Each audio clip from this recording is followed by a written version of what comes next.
The new bomb detection technology that is being tested at Penn Station. The TSA says the machines can quickly screen passengers for explosives as they walk by without delay. CBS 2's Hazel Sanchez live at Penn Station now with more on how these scanners work. Hazel. Well, Maurice and Christine, more than 500,000 people pass through Penn Station every single day. The Transportation Security Administration says stopping each and every one of them one by one to scan them for possible explosive devices would drastically delay operations here. That is why they are testing this new technology that can scan multiple people at a time without slowing them down. Some passengers entering Penn Station were met by Amtrak police using state-of-the-art equipment to scan them for explosive devices as they walked by. It was a little nerve-wracking not knowing what was going on. Yeah, if it keeps everybody safer, then I'm fine with it.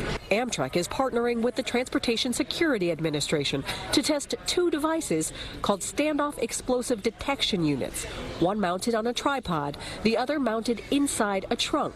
Without having to stop individuals, the machines scan for concealed explosive devices like a suicide vest, just as terror suspect Akayed Ulat attempted to use last December when he tried to blow himself up near Port Authority Station. Back in December, where we had an attempted suicide bomber near Port Authority, would this technology have been effective during that? This technology would have been effective and would have identified the suicide bomber who was at Port Authority, yes. Today, the TSA used decoys to show us how the technology works.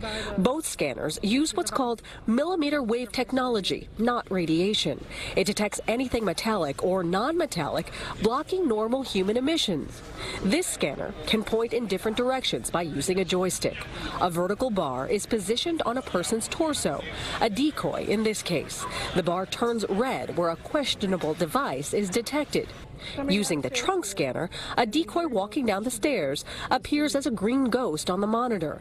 A dark spot indicates a potentially dangerous device. There we go. So here you see he's got something concealed on his torso. Yeah. And so that's where the indicator is, and it's up to the officer as to whether he wants to follow up with that indication. Amtrak will test the devices at Penn Station for a week. If they decide to purchase the technology, the scanners would be operated by Amtrak employees, not the TSA. We're going to do everything that we can to look at it, to analyze it, and make sure it's the best thing for us and our customers as well. I think it would be beneficial and it would be able to save a lot of lives.